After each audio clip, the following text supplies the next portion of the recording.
90s anime recap. Batang 90s malakas. Isang gabing sobrang sama ng panahon, naghinala na si Jericho na hindi ito isang normal na ulan. Nang biglang nagkaroon ng malaking tsunami na sinubukang pigilan ng mga tauhan ni Jericho. Nataranta na ang lahat at nakiusap silang tumakas na ang kanilang master, ngunit sinabi niyang tawagin muna si Sherlyn at meron siyang importanteng iuutos. Dumating nga si Sherlyn at inabutang nalulunod na si Jericho. Tinulungan niya ito makaahon pagkatapos ay merong ibinigay si Jericho kay Sherlyn, at sinabing dalhin niya daw ito kay Eugene. At by na lang hindi ito pwede maaga ng mga kalaban. Habang papaalis na si Sherlyn ay nakitang nalulunod na naman ang kanyang master ngunit inutusan ito ng master na unahin niya ang misyon. Nakita niyang nilamon na ng tubig ang palasyo nang bigla itong tinamaan ng kidlat at nahulog sa tubig. Kinaumagahan. Habang nasa paaralan ay hinahanap ni Jenny si Eugene na nasa rooftop lang pala tumatambay, nang biglang nahulog galing sa taas si Sherlyn na wala ng lakas. Sumigaw siya na may masamang nangyari sa spirit world ngunit nang tanungin ni Eugene ano nangyari ay sumagot lang ito na hanapin daw nila si Hinagashi at nawalan na ito ng malay. Biglang dumating sa rooftop si Jenny at nagtanong kung ano daw ang nangyari at pinakiusapan ito ni Eugene na dalhin si Sherlyn sa lugar ni Master Jeremiah habang hinahanap nila si Hinagashi. Habang tumatakbo ay tinanong ni Alfred si Eugene ano nangyari sa spirit world, at nagalit ito nang sumagot si Eugene na ewan ko di ko alam pwede bang wag na lang nating pag-usapan. Nang bigla silang nakarinig ng malakas na sigaw galing sa shrine at itinulak ni Eugene si Alfred para makatalon siya sa bakod. Hinahabol pala ng mga manyak ang isang batang babae at to the rescue naman si Eugene na binugbog ang mga manyak. Nahuli naman ng pangit na nakabalot ng toilet paper ang mukha si babae at sinakal ito, nang biglang dumating si Alfred at binugbog ang ibang demon. Nang makita niya na marami pang natira ginamit niya na ang kanyang laser sword para makipaglaban, napansin ni Alfred na may markang X ang noo ng isang demon na tinalo niya. Nang matapos ay nagpakilala ang babae na siya si Hinagashi. Dumating na sina Eugene sa lugar ni Master Jeremiah, at hinang-hina parent si Sherlyn. Tinanong ni Eugene si Master sa kalagayan ni Sherlyn at sumagot naman si Master Jeremiah na 50-50 pa daw ang lagay nito. Biglang dumating si Dennis at sinabing wala na daw ang spirit world. Nilinaw naman niyang lumubog na sa ilalim ng tubig ang spirit world. Nagtaka sila kung paano daw nangyari yun at sinabi naman ni Dennis na meron siyang nakitang mga pangit na may markang X sa noo na parang merong hinahanap. Sumagot si Hinagashi na baka ito daw ang mga taga Netherworld. Nagtanong si Alfred kung ano daw iyon kasi ang alam niya lang ay ang human world, spirit world, at demon world. Naglabas ng libro si Hinagashi at nagpaliwanag sinabi niyang, nasa taas ng human world ang spirit world, kung saan pinapanatili nito ang balance ng bawat isa. At ang Netherworld naman ang nagpapanatili ng balance ng Demon World. Ilang libong taon na nakakalipas, nagdeklara ng gera ang Netherworld laban sa Spirit World para makontrol nila ang Human World. Hindi pa rin daw malinaw kung paano tinalo ng Spirit World ang Netherworld, pero si Emperor Enma ang nakatalo sa Netherworld. Nagtanong si Eugene na kung totoo daw ang nakasulat sa libro, paano daw nakabalik ang mga taga Netherworld. Nagbabala naman si Master na kung sila nga ang responsible sa mga pangyayari. Malaking gulo ang kanilang haharapin dahil hindi basta-basta ang kanilang mga kalaban. Pinagmasdan lang sila ni Vincent mula sa taas ng puno at sinabing hindi siya makikisawsaw sa problema nila Eugene, nang bigla niyang narinig na nandoon din si Micaela. Sobrang na-excite si Alfred dahil sobrang crush niya si Micaela at pinuntahan niya na ito sa kwarto at nagpapapogi. Nadatnan niyang umiiyak si Micaela dahil sa kalagayan ni Sherlyn kaya nagyabang si Alfred at sinabing siya na daw ang gagawa ng solusyon at hinawakan niya ang kamay ni Micaela at nag-blush. Nasabi ni Micaela na parang nilalagnat si Alfred ngunit sumagot naman siya na power of love lang daw ito, napaisip na lang si Micaela na sobrang weirdo talaga ni Alfred. Biglang dumating si Vincent at minamasdan si Micaela at pinayuhan siya ni Dennis na magpakilala na bilang kapatid niya pero ayaw ito gawin ni Vincent at biglang umalis. Nagplano na sila ano kanilang gagawin at sinabi ni Hinagashi na merong 5 elemental sites ang human world, ito daw ang nag-represent ng earth, wind, fire, water and spirit na kung na-unseal daw nila ang 5 ito ay maaayos nila ang spirit world. Nagpakita na ang Demon King na pinasabog ang subway at tinawagan ang kanyang 3 alagad. Dumating na nga ang tatlong pangit at inutusan niya mga ito na hanapin at kunin ang kapangyarihan ng elemental sites para sa kanilang plano at dali-daling umalis ang mga ito. Nag-umpisa na ang grupo ni Eugene hanapin ang mga elemental sites nang biglang lumindol ng malakas. Biglang nabuksan ang unang elemental sites na representing Earth, ngunit ito ay may kakaibang kulay na nangangahulugang ang kalaban ang may hawak nito. Nangangamba si Hinagashi dahil kung sakaling makuha ng kalaban ang 5 elemental sites ay hindi na nila maayos ang spirit world kailanman. Sinabi naman ni Eugene na kahit nakuha ng kalaban ang unang site kakayanin pa daw nila makuha ang natitira pang mga sites. Naghiwa-hiwalay na sila para mas madali nila mahanap ang ibang elemental site, kung saan nagsama sina Eugene at Hinagashi para hanapin ang site ng fire element. At pagdating nila ay ibang-iba na daw ang lugar nang bigla na namang lumindol at 3 demon ang lumitaw galing sa gumuhong gusali. Hinabol ito ni Eugene at pagdating nila ng basement ay nakita nila ang site ng fire element. Nang lapitan na ito ng 3 demon ay pinagbubugbog na sila ni Eugene. At nang matapos ay biglang namatay ang mga ilaw at maraming pagsabog ang naganap at narinig niya ang sigaw ni Hinagashi. Biglang lumutang sa ere si Hinagashi at sumigaw ng "Kuya, wag po." Nagpakita ang leader ng kalaban ngunit nang suntukin ito ni Eugene ay madali lang ito nakailag.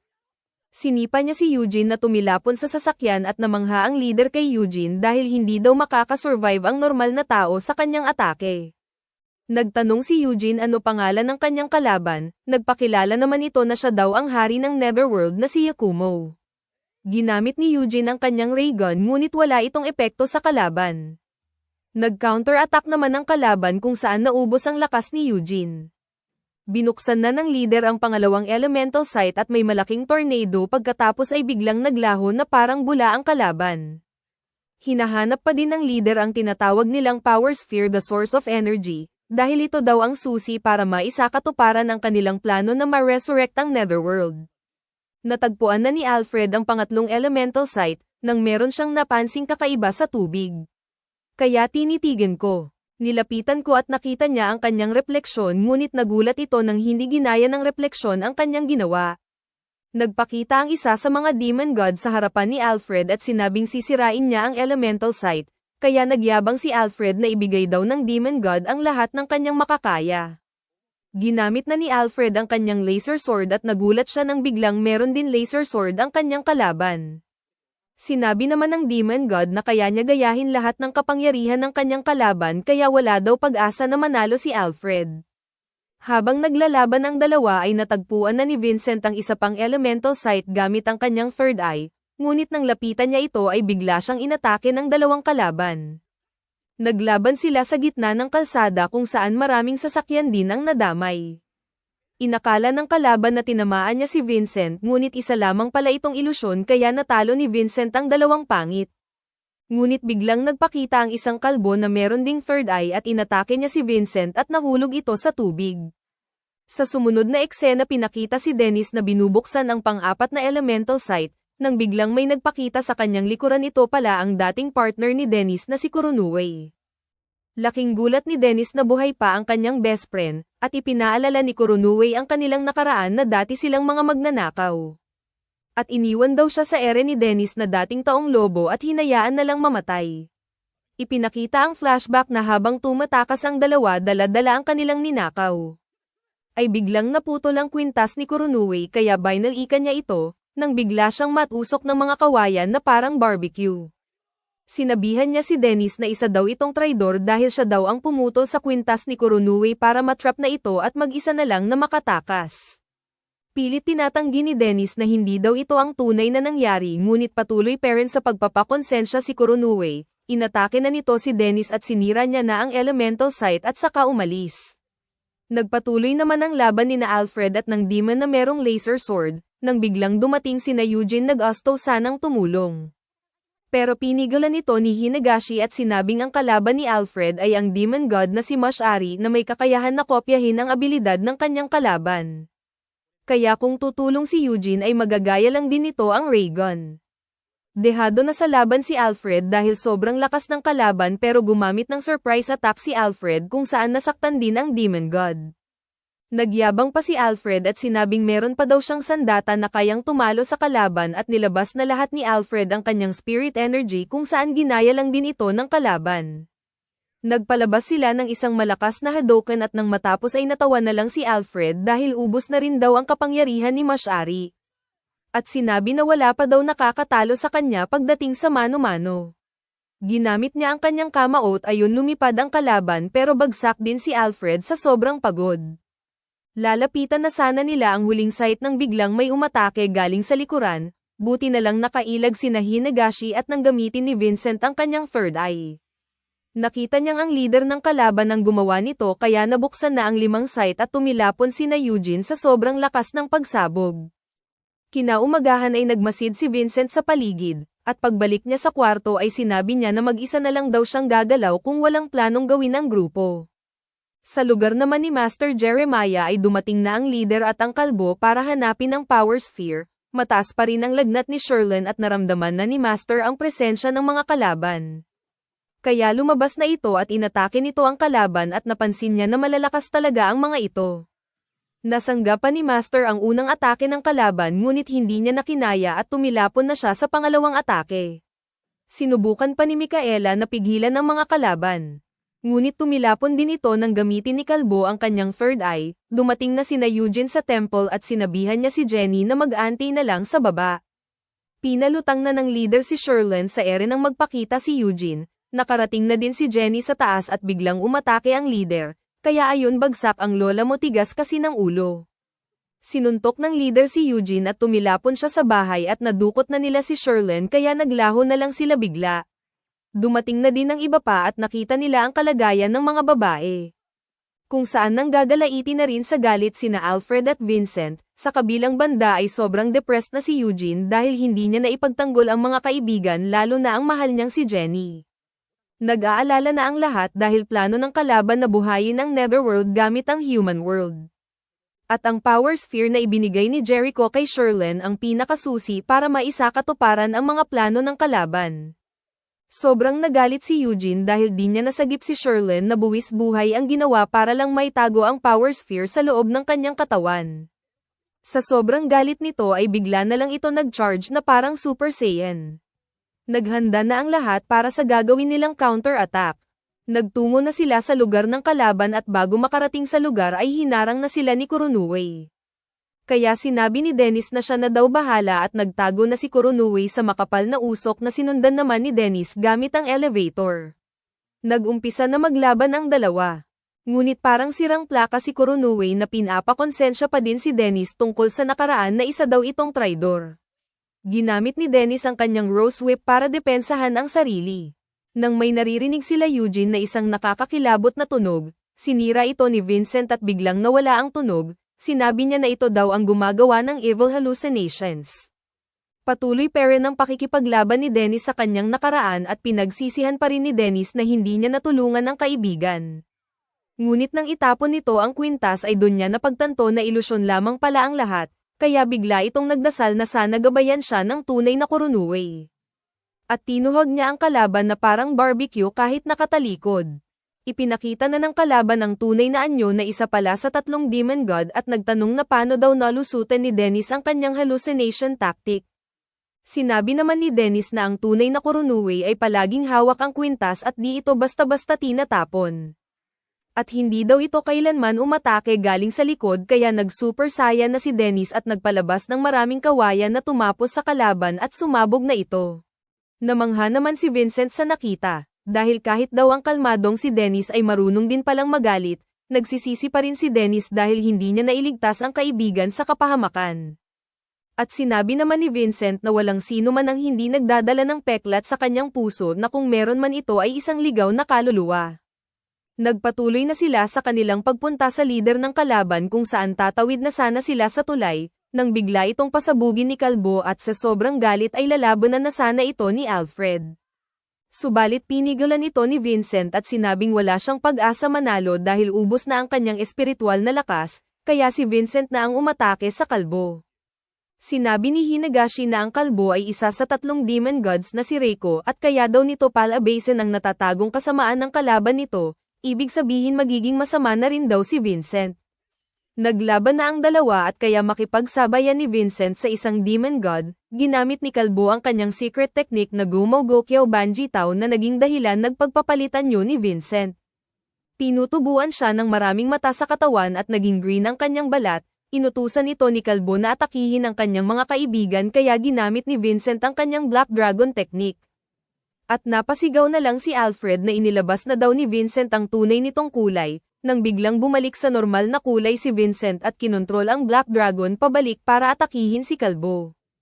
Napangiti na lang si Eugene dahil alam nito na hindi naman talaga control ni Kalbo si Vincent, at nang matapos ay naubos ang lakas ni Vincent kaya nawalan ito ng malay. Binuhat ni Alfred si Vincent dahil papunta pa lang tayo sa exciting part. Tumakbo na sina Eugene sa lugar ng kalaban ngunit pagdating nila ay nakalutang pa rin sa ere si Sherlyn at pinipilit ng leader na kunin ang power sphere sa katawan ni Sherlyn. Pero nagpupumiglas pa rin ito ngunit nang matapos ay tinapon na ng leader si Sherlyn na parang basahan. Nag-transform ang rooftop at naging kastilyo ng leader at nag-change outfit na rin ito para sa grand finale.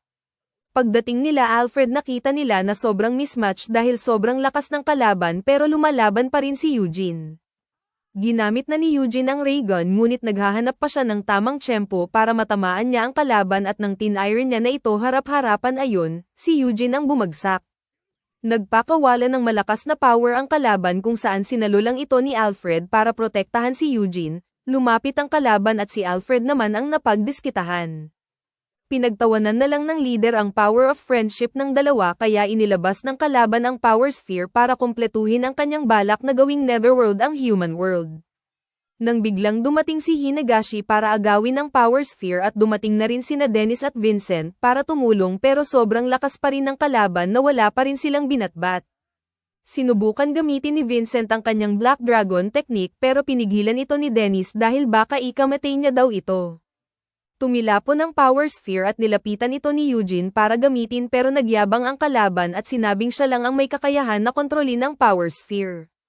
At nagulat na lang ito dahil kinaya ito ni Eugene, nagmala Super Saiyan si Eugene dahil sa kapangyarihan ng power sphere kung saan babagsak na sana ito pero sinuportahan ito ng mga kaibigan kaya naging isa ang kanilang lakas. Ginamitan ito ni Eugene ng isang malakas na ray gun kung saan ay nakailag ang kalaban sa unang atake. Kaya kinontrol ito ni Dennis na parang kanyang latigong rosas at nang makailag pa rin ay sinabayan ito ng Black Dragon ni Vincent na kumain sa kalaban. Inakala nilang tapos na ang laban nang biglang umatake uli ang kalaban at kinuha si Eugene. Habang nahuhulog ay nilabas ni Eugene ang power sphere at tinapon ito sa kalaban at sinabayan ng pangmalakasang ray gun kaya natapos na talaga ang laban. May liwanag na bumaba sa langit na nagpapahiwatig na naayos na ang spirit world at dito na nagtatapos ang kwento. Kung nagustuhan mo ang recap at isa kang batang 90s pakipindot naman ng like and subscribe button at pa-comment na rin anong 90s anime ang pinakapaborito mo. Batang 90s malakas.